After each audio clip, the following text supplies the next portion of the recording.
দর্শক, ইতিমধ্যে আপনারা পাকিস্তানের পরিস্থিতি জেনেছেন যে সেখানে ইসলামাবাদের কেন্দ্রস্থল ডি চক এলাকায় জড়ো হয়েছে ইমরানের সমর্থকরা এবং এটাকে কেন্দ্র করে রীতিমতো রণক্ষেত্র ওই অঞ্চল। ছোড়া হচ্ছে কাঁদানি গ্যাসের সেল।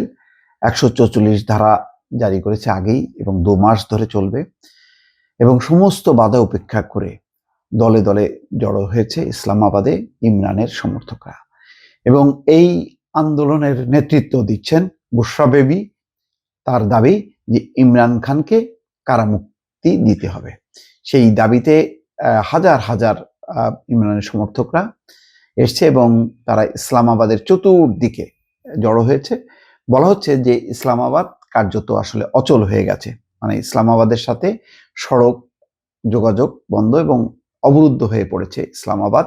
চতুর্দিক থেকে পাকিস্তানের বিভিন্ন প্রদেশ থেকে, বিভিন্ন অঞ্চল থেকে হাজার হাজার এসে জড়ো হয়েছে এবং সেই প্রতিবন্ধকতা, বাধা উপেক্ষা এবং পথে পথে পুলিশ এবং সেনা সদস্যদের সাথে সংঘাত হয়েছে। ইতিমধ্যে 4 থেকে 5 জন সেনা এবং পুলিশ সদস্য নিহত হয়েছে। 5 থেকে 6 হাজার ইমরান সমর্থক নেতাকর্মীকে গ্রেপ্তার করা হয়েছে। ইমরান খানের সমর্থক 3 থেকে 4 জন মারাও গেছে ইতিমধ্যে, কিন্তু কোনোভাবেই প্রতিরোধ করা যায়নি। দলে দলে জড়ো হচ্ছে সেই ডি চক এলাকায়। খবরে বলা হচ্ছে এরই মধ্যে সেই এলাকা রণক্ষেত্রে পরিণত হয়েছে। পরিস্থিতি নিয়ন্ত্রণে আনতে নিরাপত্তা বাহিনী বিক্ষোভকারীদের উপর কাঁদানে গ্যাসের সেল ছুটছে। ঘটনাস্থলে থাকা ডনের সাংবাদিকরা বলছেন পিটিআইয়ের বেশ কিছু সদস্য ইসলামাবাদের ডি চকের কাছে বাধা এড়িয়ে জড়ো হচ্ছেন।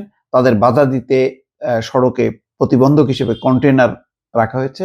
বিক্ষোভকারীরা সেই কন্টেনারের উপরেও উঠে গেছে এবং সেনা সদস্যরাও একটি কন্টেনারের উপর দাঁড়িয়ে তারা নিরাপত্তা পরিস্থিতি পর্যবেক্ষণ করছে।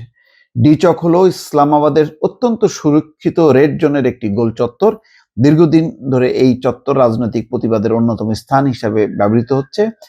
এই এলাকায় পার্লামেন্ট হাউস, সুপ্রিম কোর্ট, সচিবালয়, প্রধানমন্ত্রীর কার্যালয় সহ গুরুত্বপূর্ণ সরকারি ভবন আছে এবং এই এলাকায় যাতে কোনো জনসমাগম না হয় সেই কারণে কঠোর নিরাপত্তা ব্যবস্থা কয়েক ধাপে সাজানো হয়েছিল, কিন্তু কোনো কিছু আর টেকে নেই পাকিস্তানের জনতার ঢলে।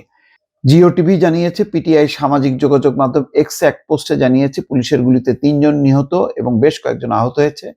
মুলতান, রাজানপুর, গুজরাট, দেরা গাজী খান সহ পাঞ্জাবের বেশ কয়েকটি শহরে ইন্টারনেট সেবা বিঘ্নিত হচ্ছে। জিও টিভি বলছে স্বরাষ্ট্রমন্ত্রী মহসিন নাকভি মঙ্গলবার বলেছেন সরকার সবভাবে পিটিআই নেতাদের আশ্বস্ত করার চেষ্টা করছে, কিন্তু তারা আলোচনার সুযোগকে কাজে লাগিয়ে সময় নিচ্ছেন আর রাজধানীর কেন্দ্রের দিকে অগ্রসর হচ্ছেন। নাকভি বলছেন, আমরা বিক্ষোভকারীদের জানিতে জড়ো হতে বলেছিলাম, অর্থাৎ বিক্ষোভকারীরা অন্য একটি এলাকায় যাতে জড়ো হয়। তাদের দলের নেতৃস্থানীয় কেউ রক্তপাত চান না, তবে ভেতরে একজন গোপন নেতৃত্বে আছেন, তিনি সব নিয়ন্ত্রণ করছেন। তিনি আরো বলেন যে কোনো উপায়ে পরিস্থিতি নিয়ন্ত্রণে আনতে ইসলামাবাদের আইজিকে বলা হয়েছে। এদিকে তথ্যমন্ত্রী আতাউল্লাহ তারার বলছেন যে ইমরান খানের স্ত্রী বুশরা বিবির উদ্দেশ্য হলো মানুষ মারা যাক। বিক্ষোভকারীদের অনেককে অর্থ দিয়ে আনা হয়েছে, অন্যের সন্তানকে এখানে ঘুঁটি হিসেবে ব্যবহার করা হচ্ছে। এদিকে বিবিসির খবর বলছে ইমরান খানের দল পিটিআইয়ের একজন মুখপাত্র বলেছেন দাবি পূরণ না হওয়া পর্যন্ত তারা পার্লামেন্টের বাইরে অবস্থান নিয়ে থাকবেন। এদিকে এখনো দলের হাজারো কর্মী বিশাল বহর নিয়ে স্কোয়ারের দিকে আসছে। তার মানে যারা ইতিমধ্যে জড়ো হয়ে গেছে তার বাদেও আরো বিভিন্ন অঞ্চল থেকে জড়ো হচ্ছে এবং তারা সেই পথে আছে। ফলে পরিস্থিতি বেশ টালমাটাল পুরো পাকিস্তান জুড়ে। কি হবে শেষ পর্যন্ত? শাহবাজ শরীফ যদি ইমরান খানকে মুক্তি দেয় তাহলে হয়তো সেখানে একটি শান্তিপূর্ণ অবস্থা হবে, নতুবা ইসলামাবাদ আগামী 1-2 দিনের মধ্যে পরিস্থিতি নিয়ন্ত্রণের বাইরে চলে যেতে পারে বলে অনেকে আশঙ্কা করছেন। দর্শক, ভালো থাকবেন। আল্লাহ হাফেজ।